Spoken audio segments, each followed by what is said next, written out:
back, everybody. Now, this year's Marine Week is really focusing on so many issues, but one of the major issues that it's focusing in on is the fact that there are so many careers that are available to students when you look at the ocean. It's one of those industries where I think there's so many different avenues that you can go into, and it doesn't matter whether or not you live by the sea or not. And this year they decided for the very, very first time to not host Marine Week by the sea. Instead, they brought it inland, and very much so inland. We here broadcasting from a very hot Polokwane, and it's so nice to be joined by a marine biologist. This is just one profession that you can take when it comes to working in the marine industry. Mduduzi Seakamela, he is with the Department of Environmental Affairs, and as I said earlier, a marine biologist. It's so nice to meet you. Welcome to Morning Live. Thank you, Leah. Likewise. All right. So you're telling me that you are from Hammanskraal and you became a marine biologist. So there's no sea near Hammanskraal, is there?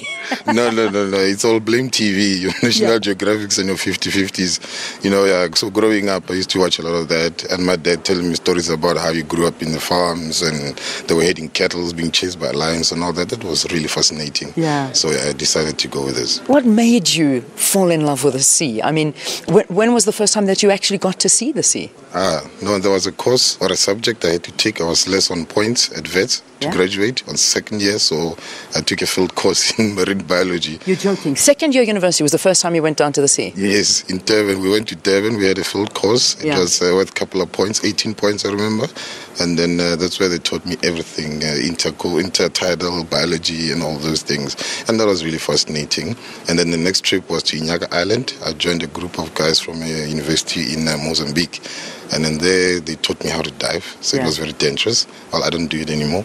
But they taught me how to dive. And that was the first time I actually met a whale underwater. I was so scared. Wow. But at that moment, you can't forget it. Wow. That must be a moment of a changing moment in your life as well. Yeah. That's when you get a brand new respect, I imagine, for what happens under the ocean and for the work of a marine biologist. Let's perhaps just take a step backwards. What exactly do you do as a marine biologist? I wake up every morning, that I must do. And then in the main, I personally work with marine mammals. So my focus area is whales and dolphins, in particular humpback whales. And the seals, the Cape Fur seal, are our only seal species that we have on mainland South Africa. It's excuse me. It's historically important. If you remember, it was harvested in the past as for skin and stuff like that. Yeah. So historically, it was important to the country in terms of economy. And then it got to a stage whereby it was almost extirpated, and then it has to be rescued from extinction. So since then, it's been monitored so that we know that the population is healthy and everything. And when it comes to the whales, and as you know, the tourism is big for our GDP. Yeah. And one of the things that people come here for is the humpback whales and the southern right whales. So we have to make sure as well that the conservation issues are sorted right there. And then so what I do as a researcher of the department, we generate knowledge. So we generate knowledge and we feed it up to the managers who then decide what to do with that information for the conservation purposes. Yeah. And now, where are you based right now? Are you based in the Cape? Yes, I'm based in Cape Town. I stay in a place called Parklands, and then it's beautiful there. Yeah, I love it. Indeed. So you obviously work. Your work, does it center around, I mean, are you in the ocean much, or is it more away from the ocean? How does it actually work? Where is your office? Put it that way. Is this your office, the big ocean? No, I wish. My office is based on the foreshore in Cape Town, just next to the harbour, the Cape Town harbour. But I do go out to sea a lot, particularly on the whales. So we've done a couple of whale cruises where we attach satellite tracking instruments, like the stuff you use on cars to find out where it is. Yeah. We put them on these animals and they go out to sea, because you can't follow them around. They're not like your impalas where you could have a tracker following them around. So we put instruments on them. For that, you have to go to sea. Amazing. And so it's very beautiful. I mean, a lot of people come to our country, as you know, for tourism. They pay thousands of rand to come and experience this, and I get paid to do it. That's beautiful. It's a great feeling. I mean, and to be able to get up close and personal with a whale, I mean, that's something I can only dream of. I'm not sure I'll ever get that opportunity. I want to know, and particularly for students that are watching, maybe people they've never ever considered this as a career choice, and they think, well, I don't live near the ocean and I've never really had an interaction with any form of whale or dolphin or shark or anything like that. What does it entail? I mean, what is it that you need to be able to become a marine biologist? To be honest with you, you don't really need to know how to swim. I can't swim. But another thing that's very important is that you must have love for it. Have the love for it, understand what you're getting yourself into. For instance, if you've got fear of diving and things like that, you can't really go into coral biology because there you're required to dive. And if you're scared of blood and you don't want to dissect animals, you don't want to be working with whales and seals because at some stage they die and we must go and open them up to investigate what went wrong.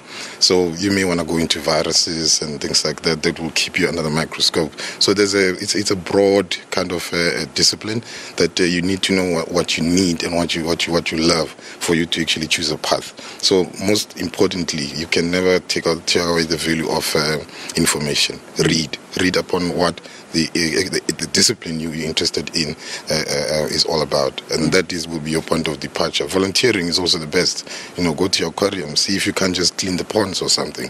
It won't kill, but it gives you that interactive effect with the animals, and if you love them or not. Yeah. I mean, because your job, like you've been telling us, I mean, there's also the rehabilitation side that you're a part of. That must be also quite an interesting aspect to be involved in.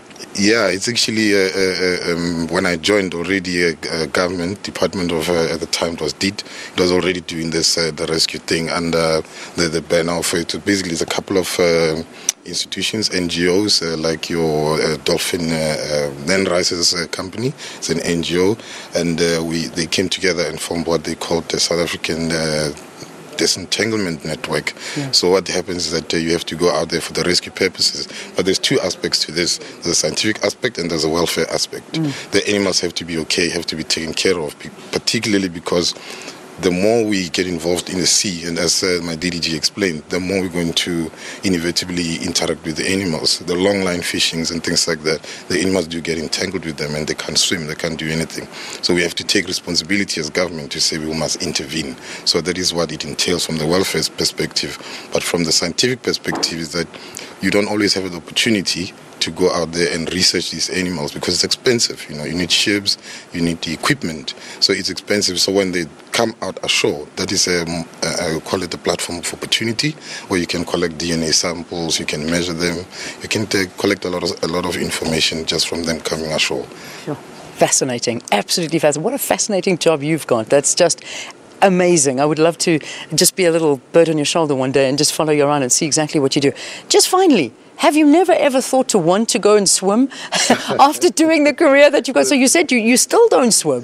It's actually, HR has been looking into that for a couple of months now, and it will be sorted. We're going to go to the Long Street baths, and then it is being sorted. They've realized that this guy really loves this, and he's got to know how to swim. He's got to know how to swim. It's a skill every marine biologist, even if it is after they've qualified and they're excelling at what they're doing.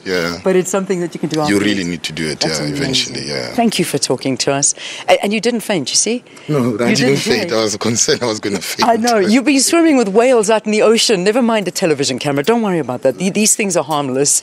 Whales I'd worry about a little bit more. It's been such a pleasure talking to Mduduzi Seakamela. He's a marine biologist, and he is, let me add, from Hammanskraal. So there was no ocean near him when he decided this was the career path he was going to do. And he works for the Department of Environmental Affairs. Incredible story, and what an incredible job. I mean, this just sounds so interesting. The career opportunities that exist in this particular area, when you talk about the Marine Week, this is incredible. You should look into it. It could be your future, and this could be your turning point. You never know. All right. Now, as I said to you before, Azwi has come with us on this broadcast. He's standing outside.